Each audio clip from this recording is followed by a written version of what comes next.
Bapak, Ibu, dan saudara-saudara yang terkasih di dalam Tuhan Yesus, selamat pagi. Sebelum ibadah pada pagi hari ini kita mulai, baiklah saya akan membacakan warta gereja pada minggu ini. Yang pertama, ibadah online. Ibadah online GKJ Trujuk masih berlangsung sampai dengan akhir bulan Agustus 2020 dan seterusnya akan dievaluasi kembali. Mohon perhatiannya.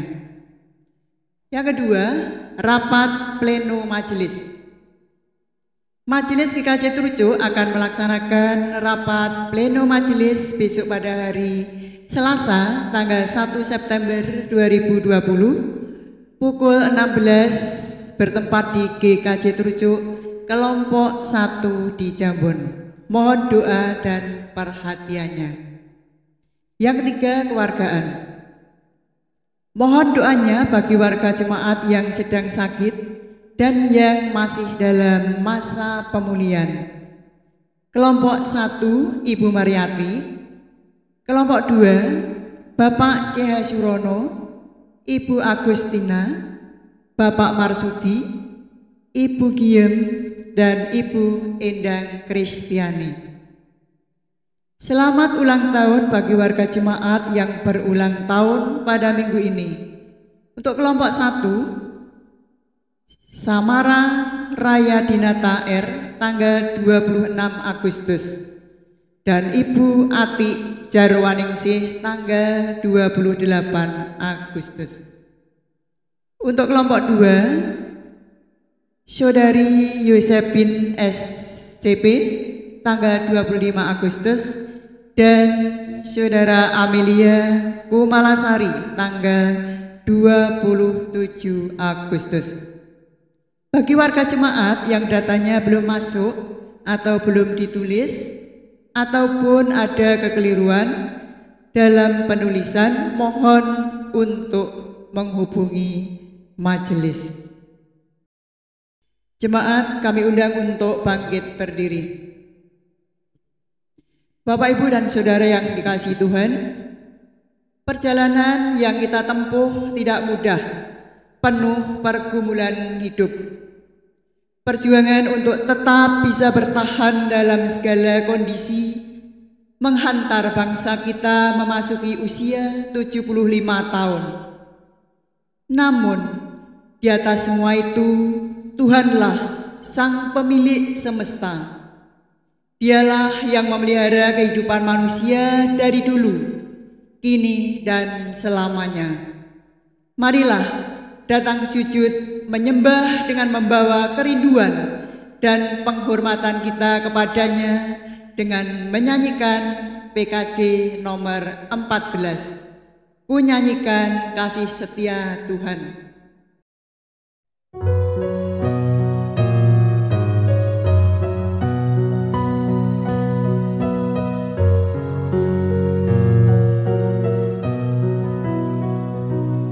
Ku nyanyikan kasih setia Tuhan selamanya, selamanya.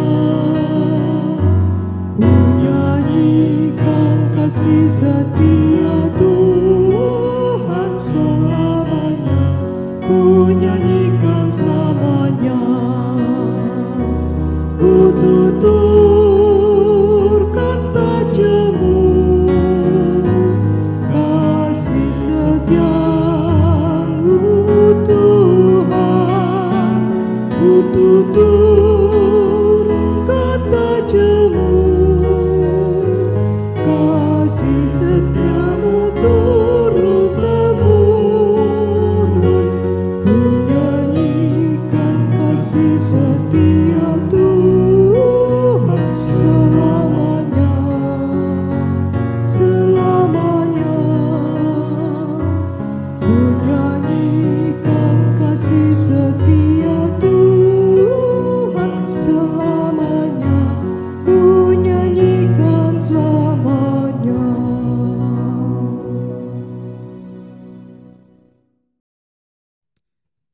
Ibadah pagi hari ini kita awali dengan pengakuan yang demikian.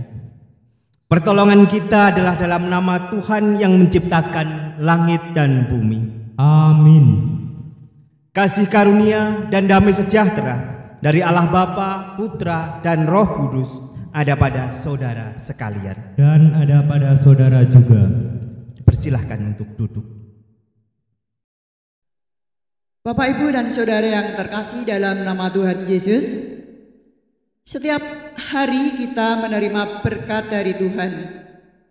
Sudahkah kita mensyukurinya? Apakah kita masih ragu atas karya Sang Pencipta dalam hidup ini? Jika kita beriman pada kasih-Nya, mari kita nyatakan melalui sikap hidup yang dimulai dari memuliakan namanya, Sang Sumber Kuasa dalam hidup kita.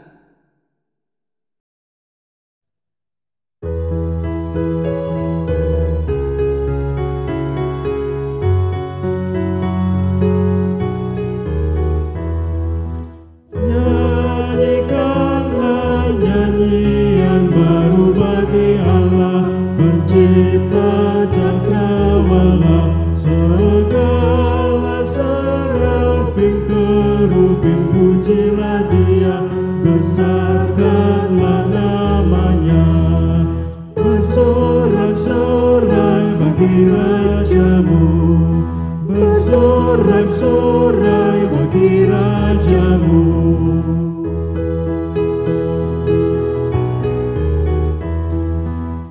Puji Dia, wahai mentari, wahai bulan, sembahlah Dia terus. Dan wahai bintang-bintang terang yang gemerlapan, muliakan Penciptamu. Bersorak-sorai bagi Rajamu, bersorak-sorai bagi Rajamu.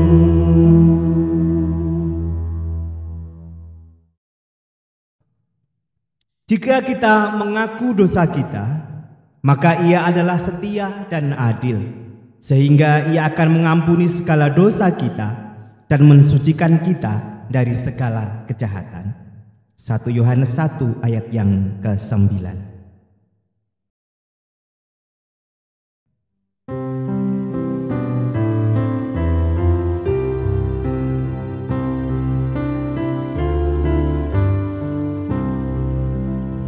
Insan tak isi dosamu, ingatlah Kristus menembus jalan penuh sengsara, dan bagai hamba terendah Ia kosongkan dirinya menjadi perantara yang mati dihidupkannya, yang sakit disembuhkannya, yang hilang Ia cari, berkorban diri akhirnya, memikul dosa dunia di atas kayu salib.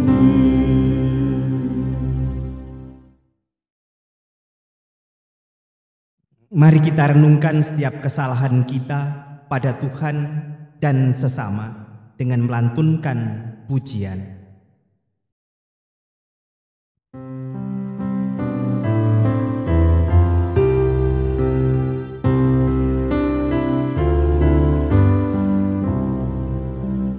Syukur, pujian, dan sembah kepada Dia angkatlah, yang mati bagi kita.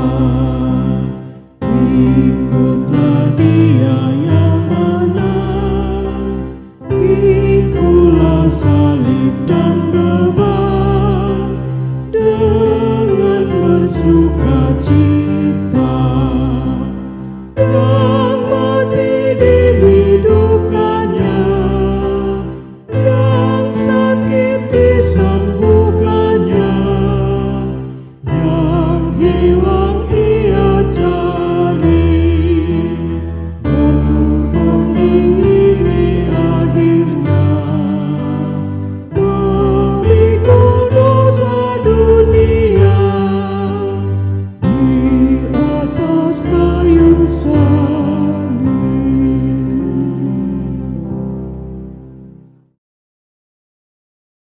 Jemaat kami undang untuk bangkit berdiri. Tak berkesudahan kasih setia Tuhan, tak habis-habisnya rahmat-Nya. Selalu baru tiap pagi, besar kesetiaan-Mu. Ratapan 3 ayat 22 dan 23. Demikianlah berita anugerah dari Tuhan. Syukur kepada Allah. Marilah kita menyatakan syukur dengan menyampaikan salam damai kepada saudara kita yang lain.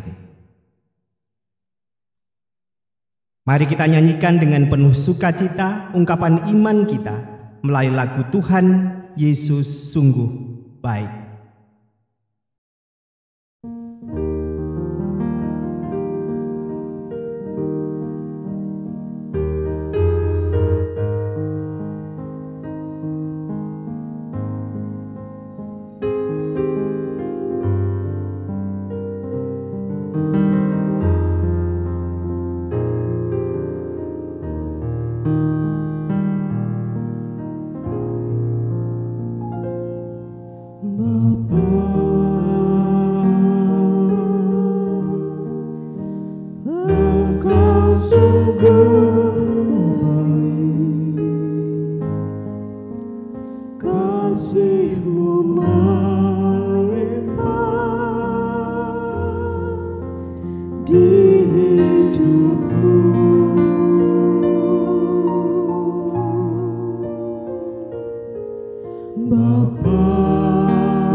Bersama-sama kita akan tunduk di dalam doa memohon pertolongan Roh Kudus untuk kita mendengarkan firman Tuhan. Mari kita berdoa.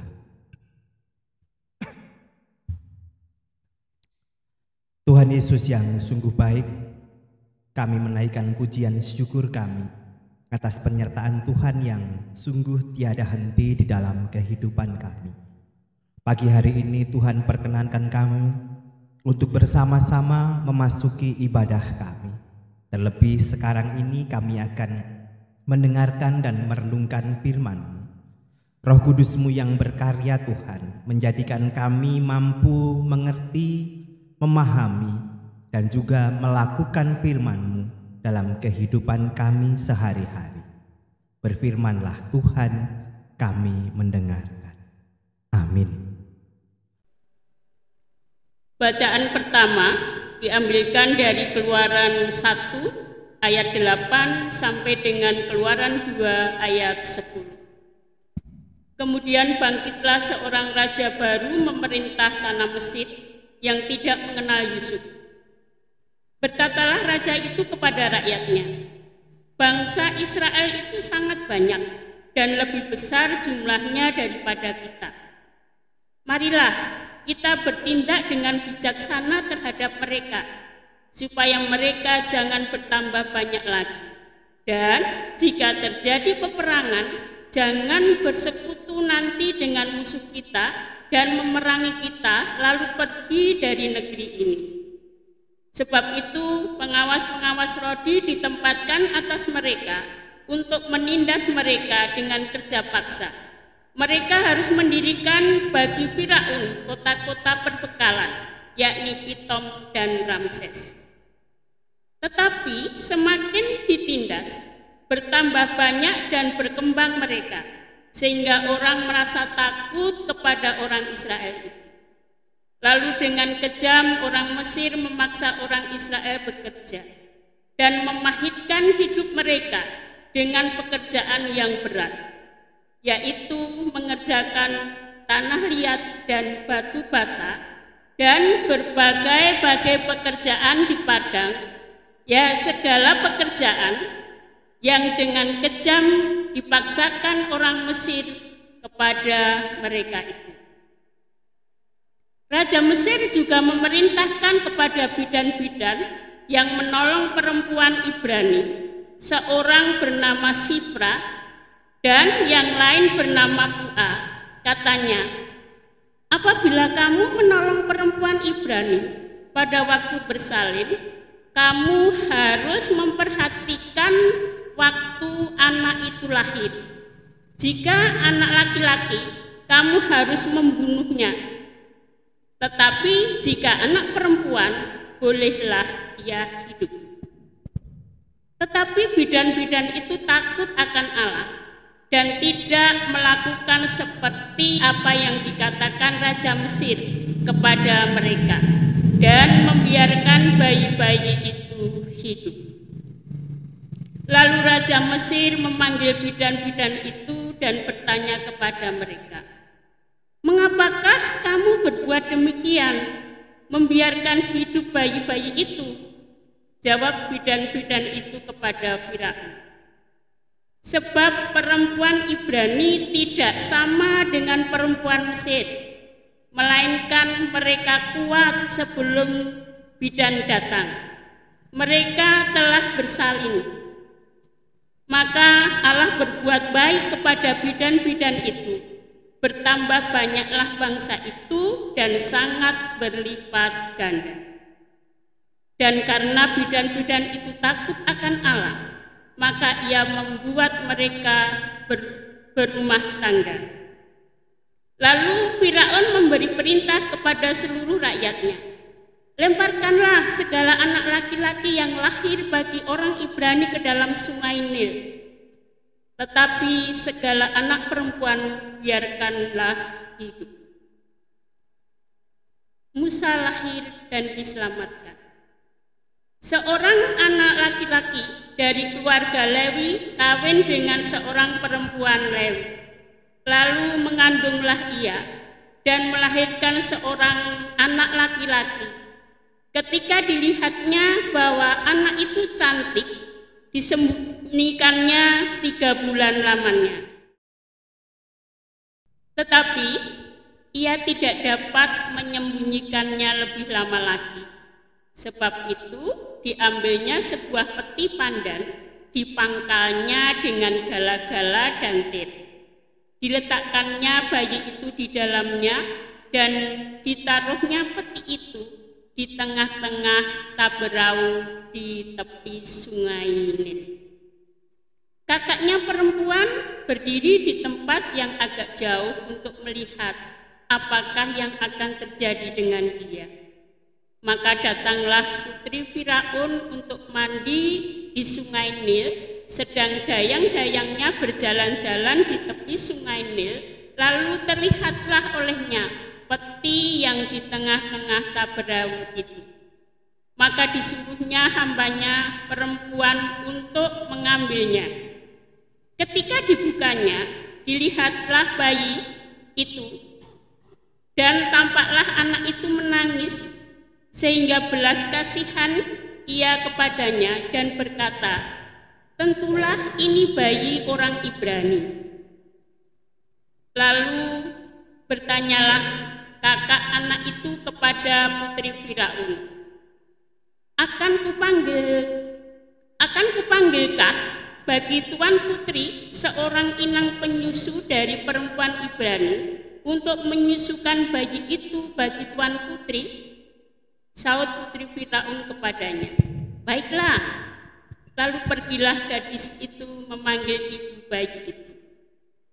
Maka berkatalah putri Firaun kepada ibu itu, bawalah bayi ini, susukanlah dia bagiku, maka aku akan memberi upah kepadamu. Kemudian perempuan itu mengambil bayi itu dan menyusuinya.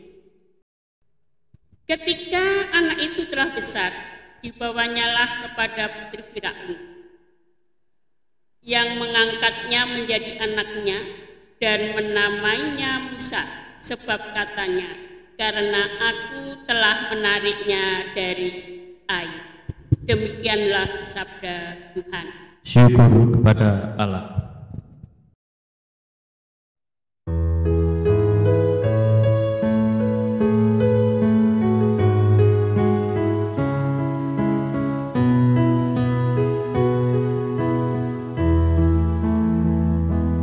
Pertolongan kita adalah dalam nama Tuhan yang menjadikan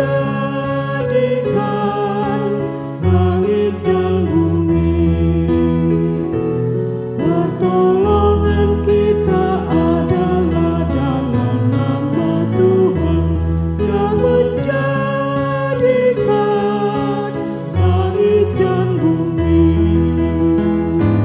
Seandainya bukan Tuhan yang memihak kita, waktu manusia makin melawan kita, maka mereka menelan kita hidup-hidup ketika aman dan mereka menyala.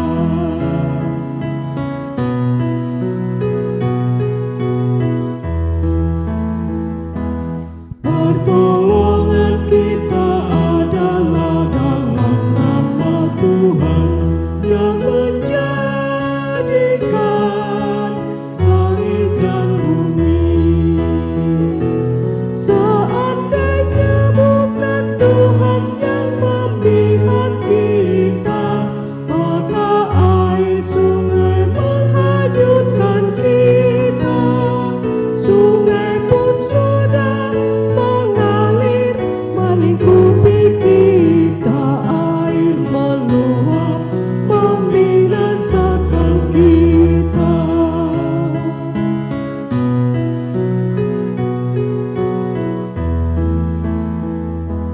Pertolongan kita adalah dalam nama Tuhan yang menjadikan langit dan bumi. Terpujilah Tuhan yang tak menyerahkan kita jadi mangsa bagi gigi mereka, dan jiwa kita terluput bagai burung lepas, terluput dari jerat penangkap burung. Pertolongan kita adalah dalam nama Tuhan yang menjadikan langit dan bumi.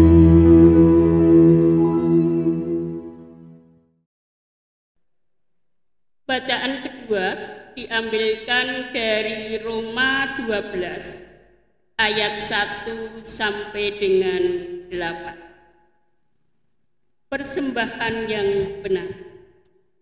Karena itu, saudara-saudara, demi kemurahan Allah, aku menasihatkan kamu supaya kamu mempersembahkan tubuhmu sebagai persembahan yang hidup, yang kudus, dan yang berkenan kepada Allah.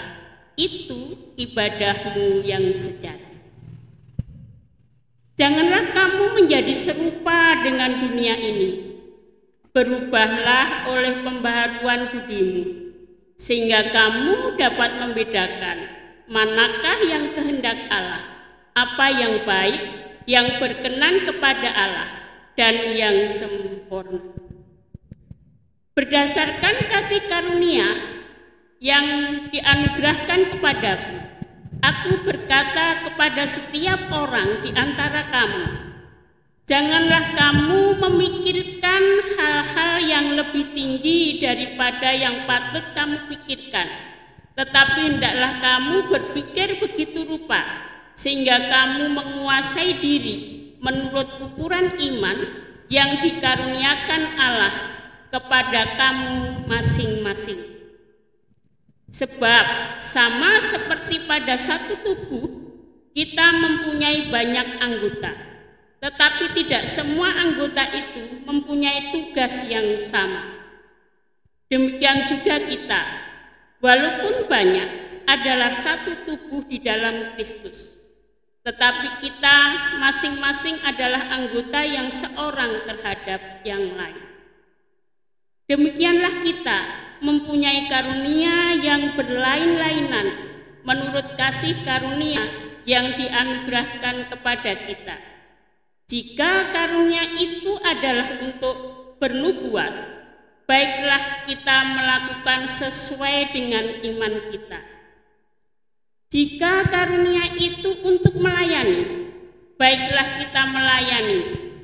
Jika karunia itu untuk mengajar, baiklah kita mengajar. Jika karunia menasihati, baiklah kita menasihati. Siapa yang membagi-bagikan sesuatu, hendaklah ia melakukannya dengan hati yang ikhlas. Siapa yang memberi pimpinan, hendaklah ia melakukannya dengan rajin. Siapa yang menunjukkan kemurahan, hendaklah ia melakukannya dengan sukacita. Demikianlah sabda Tuhan. Syukur kepada Allah.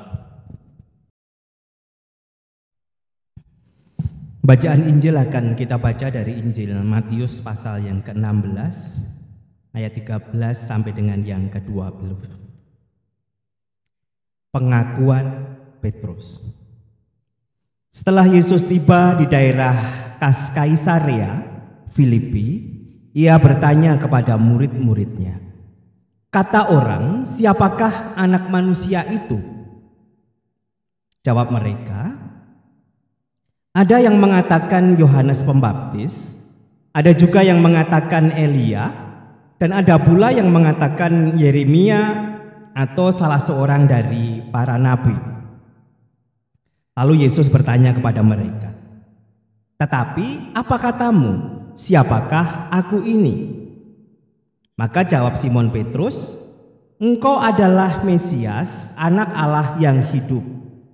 Kata Yesus kepadanya, "Berbahagialah engkau Simon bin Yunus, sebab bukan manusia yang menyatakan itu kepadamu, melainkan Bapa-Ku yang di surga. Dan aku pun berkata kepadamu, engkau adalah Petrus, dan di atas batu karang ini aku akan mendirikan jemaatku, dan alam maut tidak akan menguasai. Kepadamu akan kuberikan kunci kerajaan surga. Apa yang kau ikat di dunia ini akan terikat di surga, dan apa yang kau lepas di dunia ini akan terlepas di surga." Lalu Yesus melarang murid-muridnya supaya jangan memberitahukan kepada siapapun bahwa ia Mesias. Demikian firman Tuhan. Yang berbahagia kita yang mendengarkan firman Tuhan dan memeliharanya. Haleluya.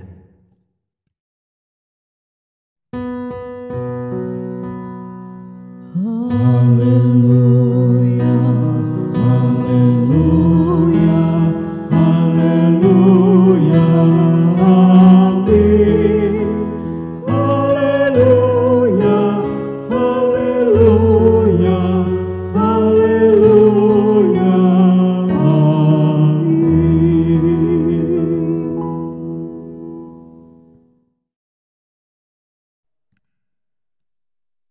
Bapak Ibu Saudara yang dikasih Tuhan, ada sebuah lagu dari tanah Maluku, Ambon tepatnya, sebuah lagu dengan judul Sio Mama.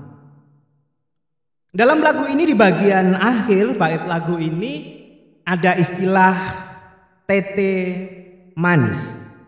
Nah, istilah tete manis ini mungkin tidak atau kurang familiar bagi kita yang memang bukan berasal dari Ambon tetapi dari tanah Jawa. Tetapi kalau kita ditanya apakah pernah mendengar lagu Sio Mamai, mungkin beberapa orang sudah pernah mendengar. Coba mari kita bersama-sama dengarkan lagu Sio Mamai kita ini.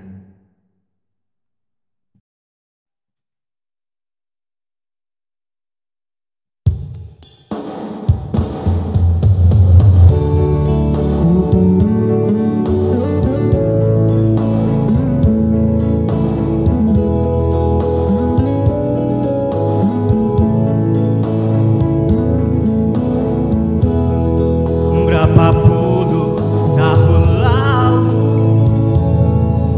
beta masih kecil, beta ingat tempo itu Sio mama gendong-gendong beta, sambil mama bakar sagu, mama menyanyi bujuk-bujuk. Lah sampai besar begini, beta selupa mamai. Sio mamai, beta rindu mau pulang. Sio mamai, mama sulia kurus lawang.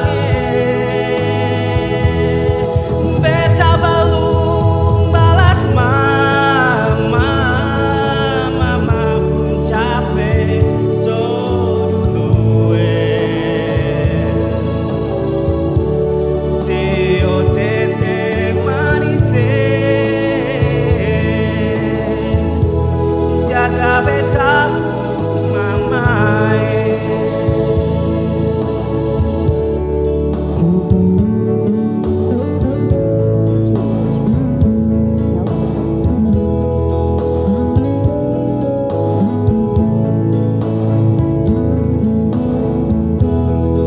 Berapa puluh tahun lalu beta masih kecil,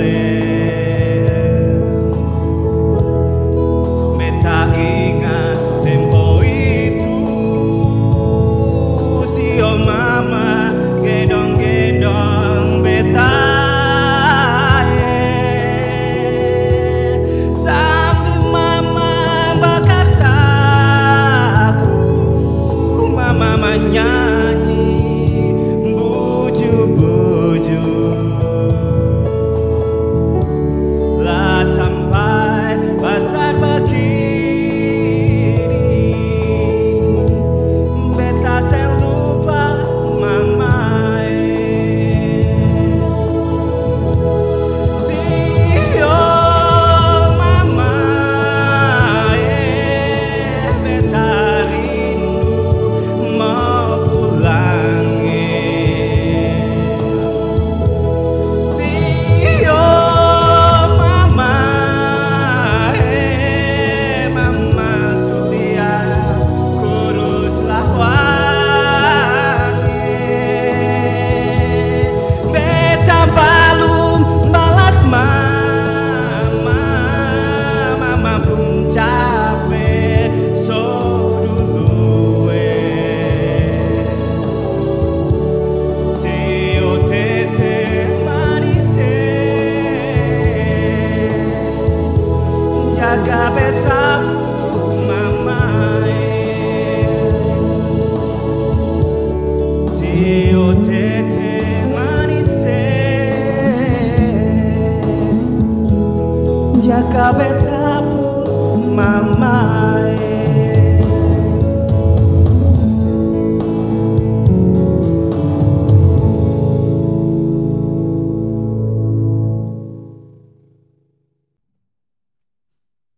Bapak Ibu Saudara yang dikasihi Tuhan, apa arti tete manis dalam lagu tersebut? Kalau pertanyaan itu disebutkan, diajukan kepada saudara-saudara kita dari tanah Maluku, Ambon pada khususnya, terlebih orang Kristen, maka mereka akan dengan mudah dan cepat menjawab bahwa arti kata tete manis itu adalah Tuhan Yesus. Namun sebenarnya kata tete manis ini pada awalnya bukan merujuk kepada Tuhan Yesus. Tete manis diartikan sebagai kakek yang manis. Artinya orang tua yang berperilaku baik, yang penyayang, yang sabar, yang penuh perhatian. Lalu mengapa kemudian kata tete manis ini kemudian berubah menjadi Tuhan Yesus? Sebenarnya ini adalah sebuah proses berteologi, proses kristologi yang dilakukan saudara-saudara kita di Ambon. Maksudnya adalah cara saudara-saudara kita di Ambon ini menggambarkan pemahaman mereka, menghayati pemahaman mereka tentang siapa Kristus.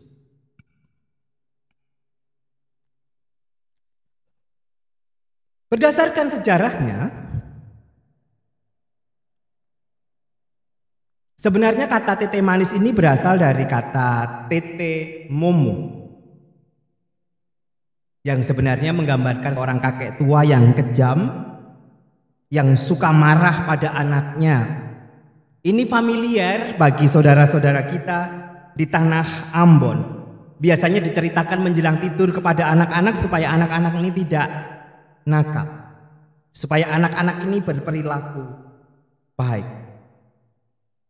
Ketika Injil masuk ke Ambon, demi memudahkan pemahaman orang akan Yesus, akhirnya tete momo ini dirubah menjadi tete manis. Seorang kakek yang bukan kejam, tapi seorang kakek yang baik, yang manis, yang lembut, yang penuh perhatian, yang menggambarkan Tuhan Yesus. Nah, Bapak Ibu Saudara yang dikasihi Tuhan, banyak cara orang untuk menggambarkan pemahamannya, penilaiannya tentang siapa Tuhan Yesus itu. Dan seringkali itu bersifat pribadi. Bagaimana kita memahami pertanyaan siapa Yesus menurut kita?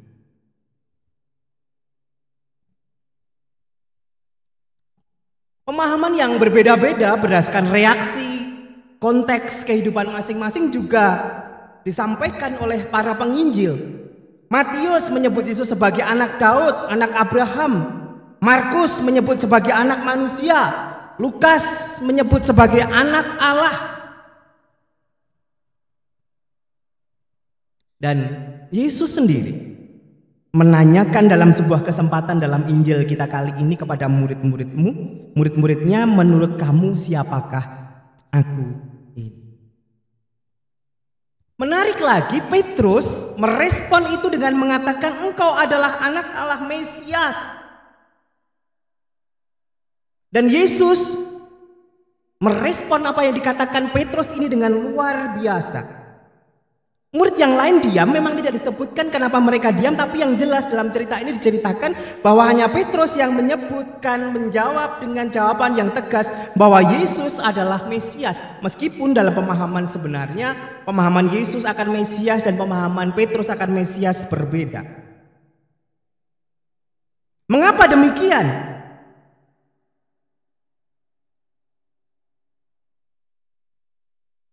Petrus mengatakan bahwa dia itu mengikuti Yesus, menyatakan Yesus sebagai Mesias, sebuah reaksi yang begitu spontan. Tetapi dalam kehidupan selanjutnya Petrus juga mengalami kehidupan yang tidak mencerminkan pemahamannya itu. Di sini Yesus mengatakan bahwa Petrus tidak mengatakan itu karena pengertian Petrus sendiri, tapi Petrus mengatakan itu karena kehendak Bapanya di surga. Nah, Bapak Ibu Saudara yang dikasihi Tuhan, Siapakah Tuhan bagi kita? Dan jawaban itu adalah sebuah pernyataan iman, pernyataan kepercayaan yang seharusnya mewakili kehidupan rohani kita masing-masing. Bagi kita, Yesus itu siapa? Mari kita renungkan pertanyaan itu secara pribadi. Bapak Ibu Saudara yang dikasih Tuhan, lebih lanjut lagi bahwa pernyataan iman kita, siapakah Yesus bagi kita, seharusnya juga terlibat dan terlihat di dalam perilaku kehidupan kita. Bukan sekedar ucapan. Paulus di dalam bacaan kita di Roma menjelaskan secara lebih konkret. Pengakuan iman itu nyata real dalam kehidupan sehari-hari. Dalam tindakan apa? Yang pertama, mempersembahkan tubuh sebagai persembahan yang hidup, kudus, dan berkenan kepada Allah. Karena itu adalah ibadah yang sejati. Yang kedua, menunjukkan pembaharuan budi, yaitu menyelaraskan seluruh kehidupannya kepada kehendak Allah. Sebab kehendak Allah itu baik, berkenan, dan sempurna. Dan yang ketiga, harus menempatkan dan menerima diri dengan tepat serta dapat menguasai diri. Bisa rumangsa, aja rumangsa. Bisa. Ketika hal yang disampaikan oleh Paulus itu tentu bukan satu hal yang mudah untuk dikerjakan di dalam kehidupan kita sehari-hari. Namun demikian kita mendapat teladan yang begitu luar biasa dari kehidupan orang-orang yang diceritakan dalam cerita Alkitab kita. Pada hari ini dalam perjanjian lama Keluaran tadi diceritakan dua orang perempuan yang pertama kali, Sifa dan Pua. Mereka adalah perawat bersalin yang membantu persalinan yang diperintahkan oleh Firaun untuk membunuh setiap anak laki-laki yang lahir dari suku Ibrani. Tetapi dia mengatakan, orang Ibrani kuat sehingga sebelum bidan datang anak-anak itu sudah lahir, sebagai alasan kepada Firaun. Karena sebenarnya mereka takut akan Allah. Mereka tidak mau membunuh bayi-bayi Ibrani. Mereka berani melakukan imannya, melakukan dan memperjuangkan imannya di tengah situasi kondisi yang mereka hadapi. Maryam juga demikian. Sebagai kakak yang harus menjaga adiknya ketika harus disembunyikan di tanah, di sungai Nil. Dia menjaga dari kejauhan dengan berani. Perempuan yang luar biasa. Juga tidak lupa putri Firaun. Sebagai putri seorang raja Firaun, dia mengambil tindakan berdasarkan belas kasihan dan mengasuh Musa. Mengasuh Musa menjadi anaknya. Sebuah perjuangan yang luar biasa, keberanian yang luar biasa, cinta kasih yang luar biasa yang ditunjukkan putri Raja Firaun ini. Dan juga tidak kalah penting ibu dari Musa. Dia menyembunyikan identitas dirinya supaya bisa merawat Musa, menyusuinya sampai dia menjadi tumbuh anak yang kuat.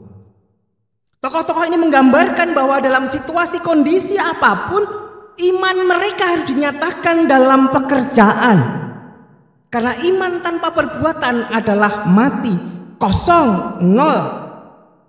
Dan sekarang ini, memperjuangkan iman memang bukan hal yang mudah.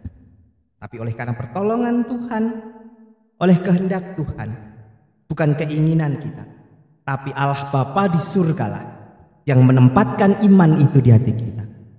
Maka kita akan bersama-sama berjuang, memperjuangkan iman kita, menjaga perilaku kita seturut dengan kehendak Tuhan dalam situasi kondisi apapun. Tuhan menolong, memberkati kita. Amin. Kita merenungkan firman Tuhan di dalam saat teduh. Cukup. Jemaat kami undang untuk bangkit berdiri. Bersama umat dimanapun mereka berada, marilah kita memperbarui pengakuan iman rasuli yang demikian. Aku percaya kepada Allah Bapa yang Maha Kuasa, Khalik langit dan bumi, dan kepada Yesus Kristus anaknya yang tunggal Tuhan kita, yang dikandung daripada Roh Kudus, lahir dari anak darah Maria, yang menderita di bawah pemerintahan Pontius Pilatus, disalibkan, mati dan dikuburkan, turun ke dalam kerajaan maut. Pada hari yang ketiga bangkit pula dari antara orang mati, naik ke surga, duduk di sebelah kanan Allah Bapa yang Maha Kuasa, dan akan datang dari sana untuk menghakimi orang yang hidup dan mati. Aku percaya kepada Roh Kudus, gereja yang kudus dan HAM, persekutuan orang kudus, pengampunan dosa, kebangkitan daging, dan hidup yang kekal. Bersama-sama kita tunduk dalam doa syukur dan syafaat kita. Kita awali dengan doa-doa pribadi, nanti kita tutup bersama dengan pujian doa Bapa Kami. Waktu untuk doa-doa pribadi.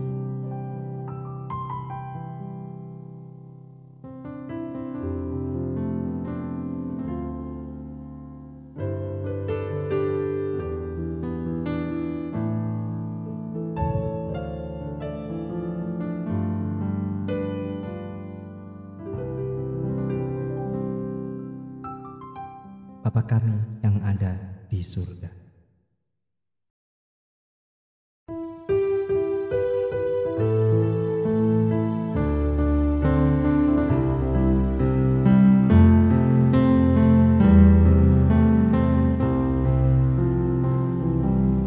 Bapa kami yang ada di surga,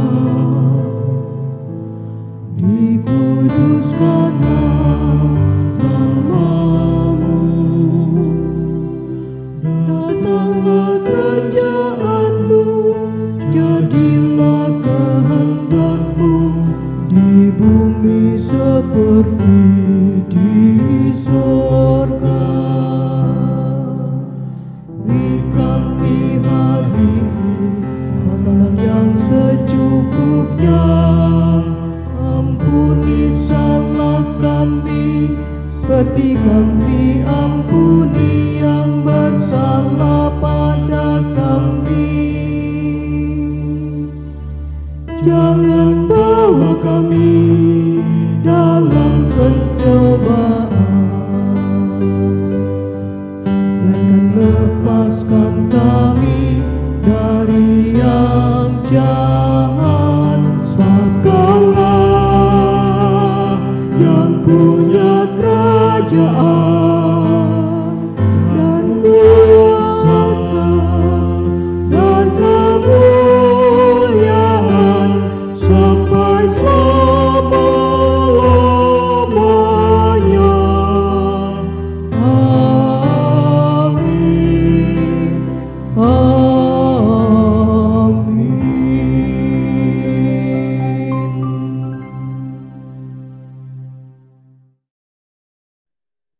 Jemaat yang dikasihi Tuhan, kita diberi waktu untuk menghaturkan persembahan kepadanya.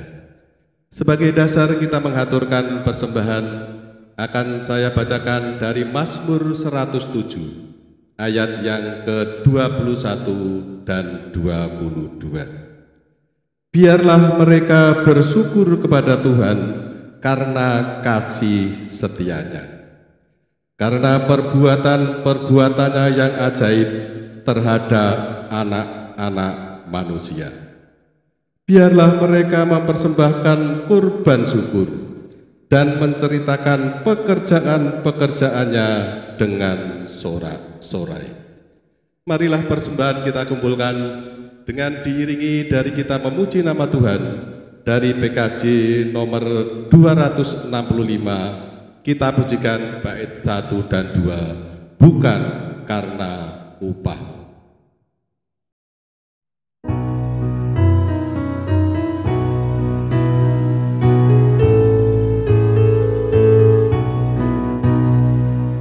Bukan karena upahmu dan bukan karena kebajikan hidupmu, bukan persembahanmu dan bukan pula hasil perjuanganmu.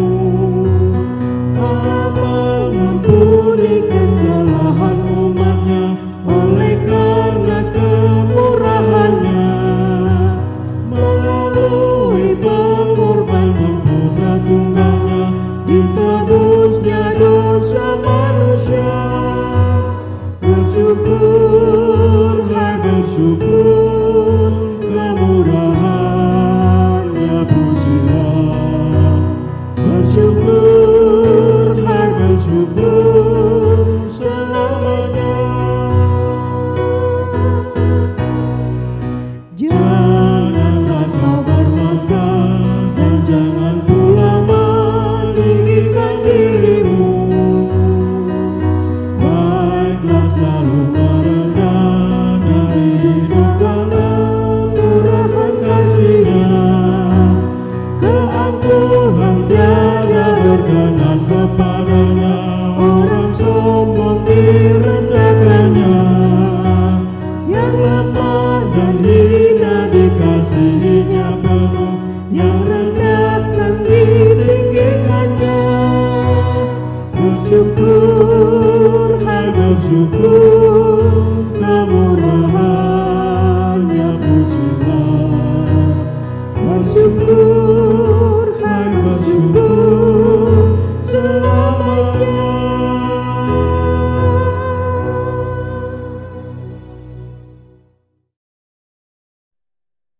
Jemaat kami undang untuk bangkit berdiri. Kita akan mengaturkan persembahan kepada Tuhan. Puji syukur kami panjatkan kepadamu ya Tuhan, atas berkat Tuhan yang selalu mengalir di dalam kehidupan kami. Dan pada pagi hari ini kami mengaturkan persembahan yang kami ambilkan dari pemberian-Mu. Persembahan kami tidak seberapa ya Tuhan. Kiranya Tuhan berkenan menerima dan mensucikan, agar persembahan yang kami kumpulkan bermanfaat bagi kemuliaan Tuhan di bumi ini, terkhusus di GKJ Trucuk. Tuhan, kami juga mempersembahkan hidup kami. Kiranya Tuhan berkati kami, kesehatan, kemampuan, dan kebijaksanaan, sehingga kami boleh melayani Tuhan dengan penuh sukacita. Tuhan, apabila di dalam kami mengaturkan persembahan ada terselip dosa, kiranya Tuhan berkenan untuk mengampuni. Di dalam nama Tuhan Yesus kami berdoa. Amin. Jemaat yang dikasihi Tuhan, marilah kita memuji nama Tuhan sebagai kidung pengutusan, yaitu kidung NKB nomor 104. Kita nyanyikan bait 2 dan 4. Apinya berkobar dalam hatiku.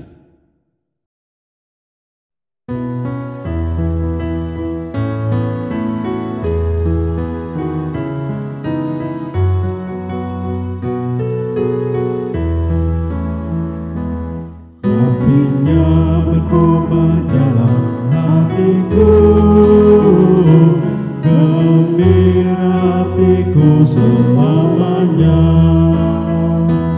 Ku bersaksi berseru, Yesus juru selamatku, karena ku berpegang pada janji-Nya.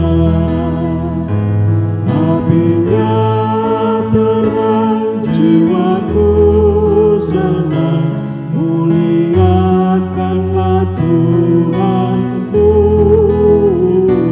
Haleluya bergema, Yesus Raja yang benar. Apinya berkobar dalam hatiku.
Arahkan hatimu kepada Tuhan.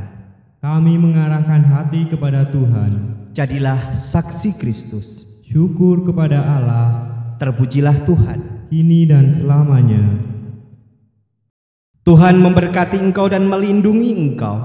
Tuhan menyinari engkau dengan wajah-Nya dan memberi engkau kasih karunia. Tuhan menghadapkan wajah-Nya kepadamu dan memberi engkau damai sejahtera. Amin.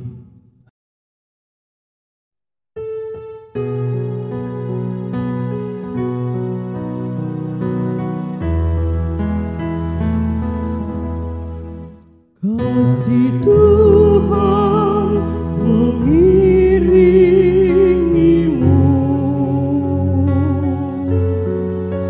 dan sayap-Nya melindungimu. Tangan Tuhan pegang di dalam hidupmu. Majulah dalam terang kasih-Nya.